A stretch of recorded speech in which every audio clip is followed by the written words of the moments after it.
Have you ever replayed the same hurt over and over in your mind?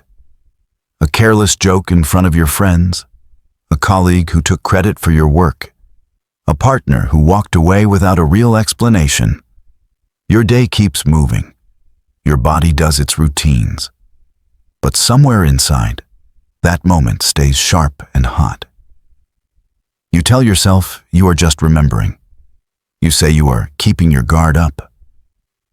Yet the truth is, the grudge starts to live rent-free in your chest. Here's the hard line. The grudge does not live in their hands. It lives in what you keep feeding with your attention. If you could loosen that grip, what would change? Imagine waking up with the same life, the same history, but less weight in your body. Imagine still remembering what happened, but no longer rehearsing speeches that will never be said. Imagine having more energy for the people who actually show up for you today. This is not about pretending nothing happened. It is not about forcing yourself to just move on. It is about learning to lay down a load that is slowly breaking your back. In this video, we will explore 7 practices to let go of grudges and release the weight of old anger. You will learn how to name what hurt you, decide what is truly yours to carry, and choose one lesson instead of 10 different stories. You will practice writing things out of your system, wishing others well without letting them back in, and turning your focus toward the future instead of replaying the past. Let's make one thing clear from the start. Not about excusing real harm, but about freeing your mind from living inside it. Not about erasing boundaries, but about rebuilding them from a steadier place. The Stoic idea of Memento Mori asks a simple question. Your life is finite, your time is limited. Is this old wound really where you want to spend the rest of your days?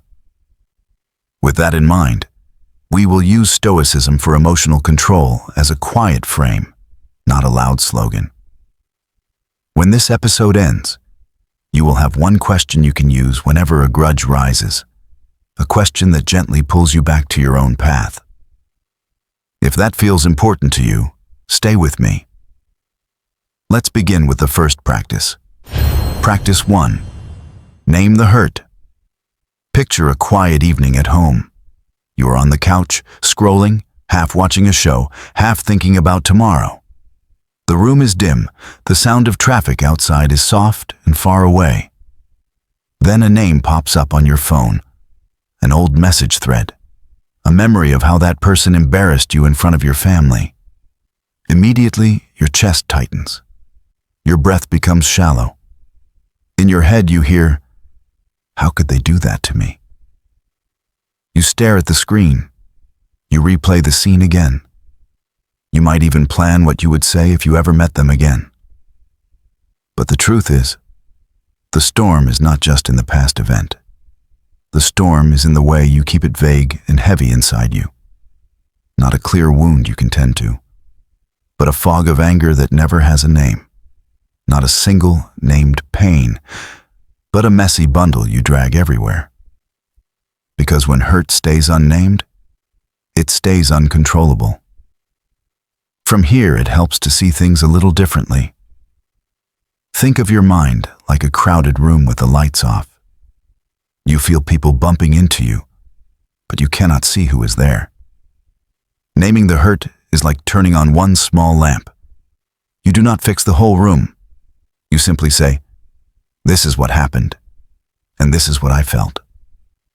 Not everyone always disrespects me. But in that moment, when my friend mocked me at dinner, I felt ashamed and small. Not my family never cares. But when my brother dismissed my idea, I felt invisible. Because once you name the hurt clearly, you stop fighting shadows. You start working with something real. There is a helpful reminder from Marcus Aurelius here. You have power over your mind, not outside events. For example, when your manager criticizes you harshly in a meeting, the old pattern is to tell yourself, I am useless. Everyone thinks I am a joke. Or when a partner forgets something deeply important to you, the old story becomes, no one ever truly loves me. From there, name the hurt allows you to say instead, in that moment, I felt dismissed and unimportant, and that stung. Then you choose a different path. You choose to see a specific wound instead of a global judgment about your worth. You choose to hold a clear sentence instead of a vague, heavy cloud. In the end, your responsibility is to speak honestly to yourself about what actually hurt, and stop letting your mind write entire novels around a single page. When you do that, the pain may still be there, but it is no longer the author of your whole identity. Now imagine a scene at work. You are finishing a report. A coworker makes a joke about your mistakes as usual, and others laugh.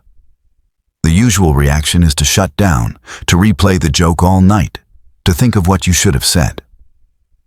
The alternative is quieter, but stronger. You notice what happened, you feel the sting, and you ask, what exactly hurt me there? Was it the words themselves? Was it the timing?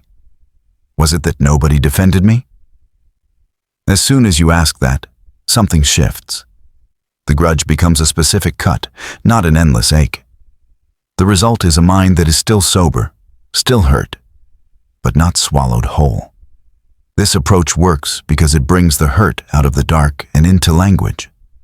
Not denying your feelings, but giving them a clear outline. Not telling yourself to stop feeling, but giving yourself a solid place to stand while you feel. You are allowed to be wounded. You are allowed to say, that moment hurt me, and you are allowed to decide what you want to do with that fact. So here is how you can practice this. Step 1. Pause and breathe when the memory comes up, and quietly say, something in me is hurting right now. Step 2. Put the scene into 1 or 2 simple sentences, describing what happened and what you felt without exaggeration. Step 3.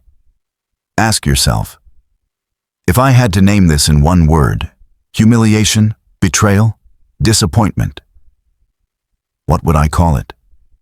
As you repeat this, you will find that the grudge becomes less like a storm and more like a wound you can see and care for. You will not erase what happened, but you will start to carry it differently. Imagine then a future moment. You remember the same argument with a sibling, the same slight from a boss, the same cold message from someone you loved. The triggers still appear, but they no longer own the whole stage. You remember, my job now is to name what hurts, not drown in it. You have a choice. You can let the old story rush back in, or you can return to this simple habit and see the hurt clearly. When you choose the second, you quietly reclaim a piece of your life. Next time a memory lights up your anger, let that be your cue. You are not just a person who relives old wounds. You are someone who can say, this is what happened, this is what I felt, and I can decide what comes next. That identity is already inside you, waiting to be practiced. Practice 2. What I control. Think of a family dinner that starts peacefully. Plates on the table, the smell of food, small jokes about the day. For a while, everyone seems relaxed. Then, a relative brings up an old mistake you made years ago. They repeat it like a story they enjoy telling. The air in the room changes. You feel heat rush to your face. You clench your jaw. Inside, a voice says, they will never let me forget this. I will never be free. But here is the quiet truth. You cannot make them rewrite the past. You cannot force them to behave with care. What you can control is where you let your attention live and how you choose to respond now. Not their memory, but your present focus. From another angle, it helps to see this as 2 separate circles. One circle holds their actions, opinions, habits. The other circle holds your thoughts, your words, and your next move.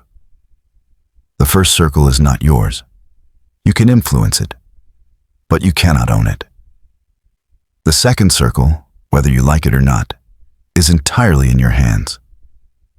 Not about controlling every emotion, but about steering what you do with it. Because when you confuse the two circles, grudges grow like weeds. Epictetus said it simply: it is not things themselves that disturb us, but our opinions about them. When a coworker keeps ignoring your ideas in meetings, the old opinion is, I am powerless here. They decide my value. When a friend forgets your birthday again, the old story is, they prove that I do not matter. From there, what I control allows you to say, I cannot control their behavior, but I can control how much space I give this in my thoughts and what boundaries I set next. You choose to invest energy in what is yours instead of chasing what is not. You choose to act from clarity rather than from a wound trying to control the entire world. Picture a scene at work. Your manager praises someone else for a project you carried. The instinct is to stay silent, then complain in your head for weeks. The opposite choice is more grounded. You feel the hurt, you notice your urge to stew in it, and then you ask yourself, what part of this is actually mine to carry? Is it my job to rewrite their memory, or to calmly state my contribution and choose where I work in the future? As soon as you ask that, the grudge loses some of its fuel. The result is not a perfect outcome, but a steadier inner world. This practice works because it directs your limited energy toward places you can actually move something. Not trying to control their past behavior, but focusing on your current response. Not waiting for perfect fairness, but becoming more deliberate with your next step. You may still feel anger. You may still feel sadness, but you stop giving those feelings the keys to your whole day. So here is a simple way to train this. Step 1. When an old hurt surfaces, list in your mind or on paper what you cannot control in this situation. Step 2. Next, list what is truly yours. Your boundaries, your presence in the relationship, your willingness to stay or leave. Step 3. Choose one small action from your list that you can take this week and let the rest go for now. As this becomes a habit, grudges lose some of their power, not because life becomes fair, but because you stop trying to police everything outside your circle. In the future, when your mind starts replaying an injustice, you will know what to ask. You will tell yourself, my task is not to rule other people's minds. My task is to decide what I do next with mine. That shift does not erase pain, but it makes your life larger than the wound. Practice 3. One lesson. There is a gentle way into this. Seneca wrote, we suffer more often in imagination than in reality. When a partner lied to you once, the mind can turn that into, everyone I love will eventually betray me. Or when a friend shared something you told them in confidence, the mind can create the rule. Trust is always dangerous. Each event becomes a universal law. The grudge grows with every repetition. From there, one lesson invites you to look at a painful event and ask, if I had to take only one lesson from this, what would I choose? Maybe the lesson is to speak up earlier next time. Maybe the lesson is to notice red flags sooner. Maybe the lesson is simply that you survived and are stronger than you thought. You choose a single, useful sentence instead of 10 self-attacking stories. You choose wisdom instead of endless replay. Imagine a romantic relationship that ended badly. The usual pattern is to revisit every message, every moment, and collect evidence that you are unlovable. The alternative is quieter.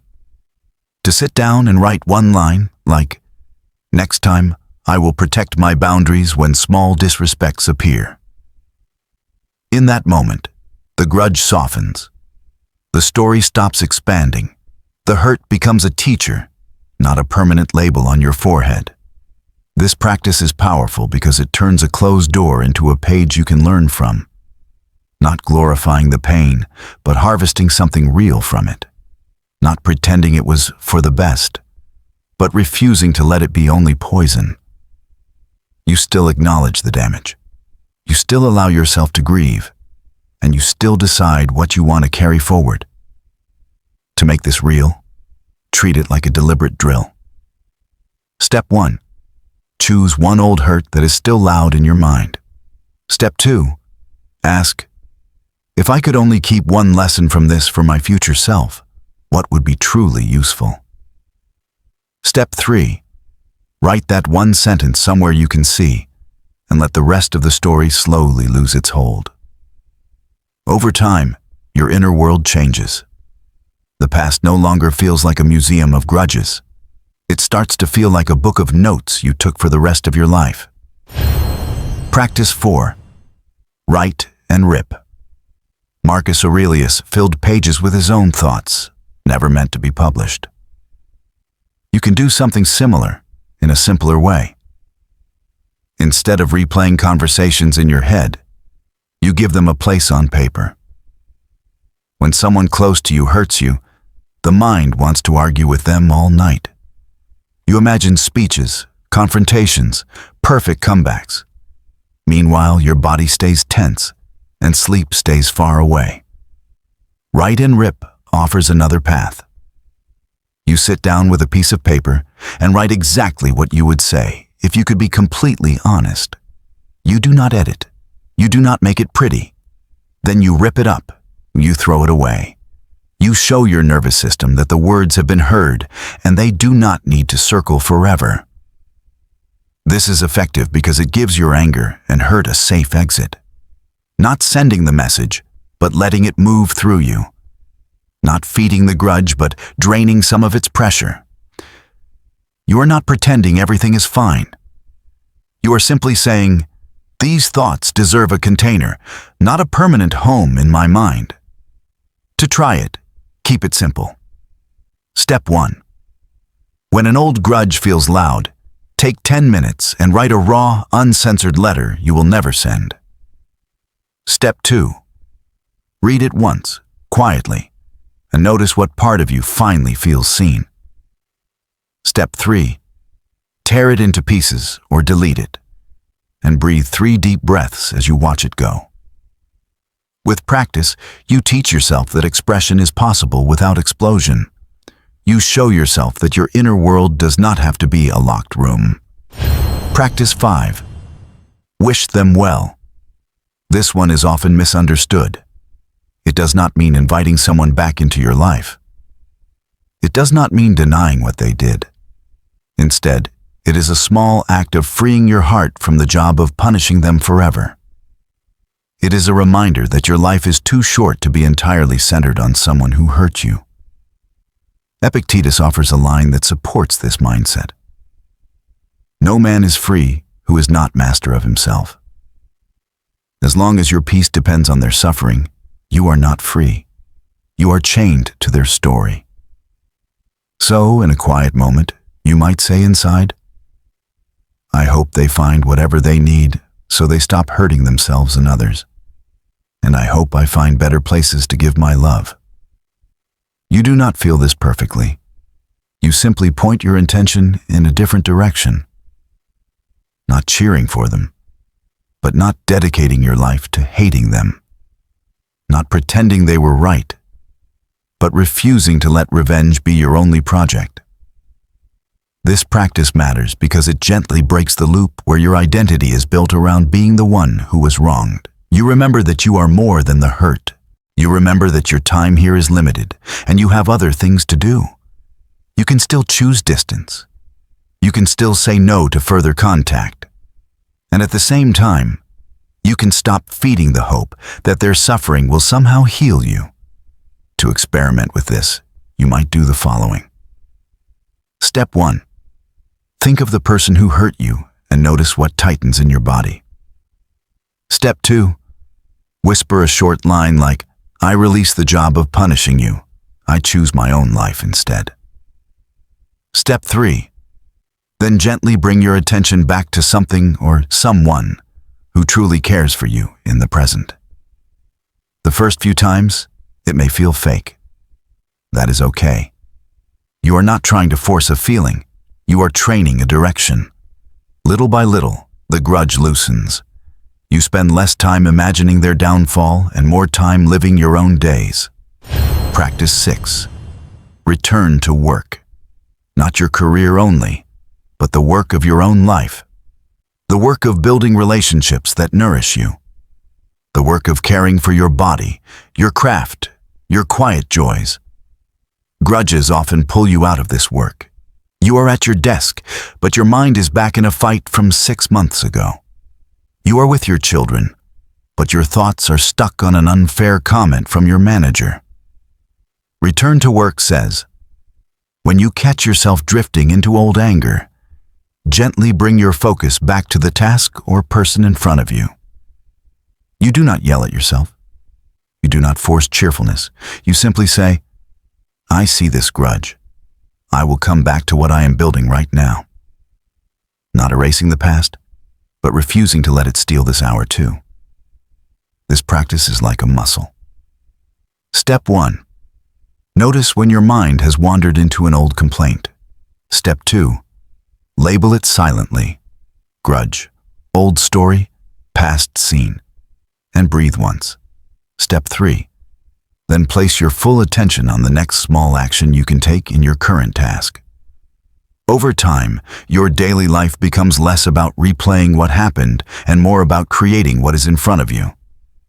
The grudge shows up, but it no longer sets your schedule. Practice 7. Future focus. Here we look forward. We remember Memento Mori again. Your life is moving in one direction only. When you are 80, looking back, do you want your memories to be mostly about people you resented, or about the work, love, and quiet courage you gave to your days? Future focus invites a simple, grounding question. If I did not spend my energy on this grudge, what would I rather build? Maybe it is a more honest conversation with your current partner. Maybe it is a skill you have been postponing. Maybe it is a friendship you have been neglecting. You cannot change what has been done to you, but you can decide what story you want the rest of your life to tell. You can choose to make this grudge a chapter, not the whole book. To bring this into action, use it as a small doorway.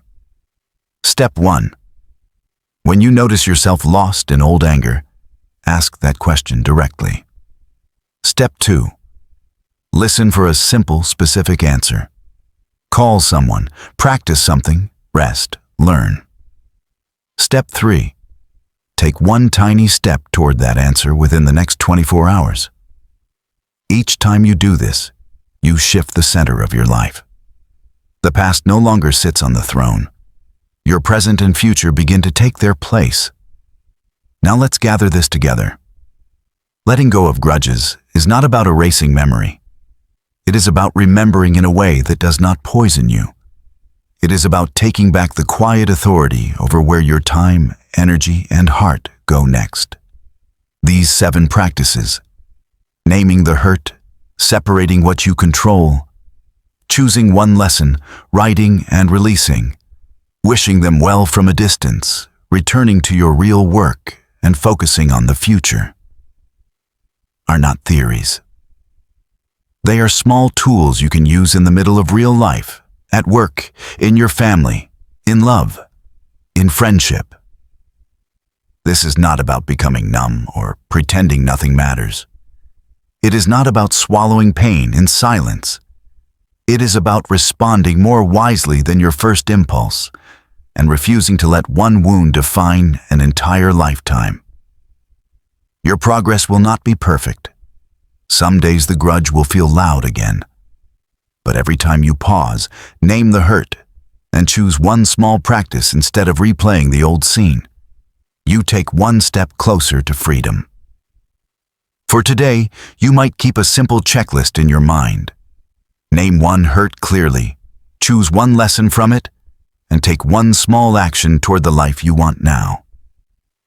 Each time you do that, you are not just letting go, you are actively building a different future. If this spoke to you, share it with someone who is tired of carrying old anger alone. And if you are willing, tell me in the comments which practice you want to try first and how you want your life to feel when grudges no longer lead you. Thank you for spending this time on your inner work.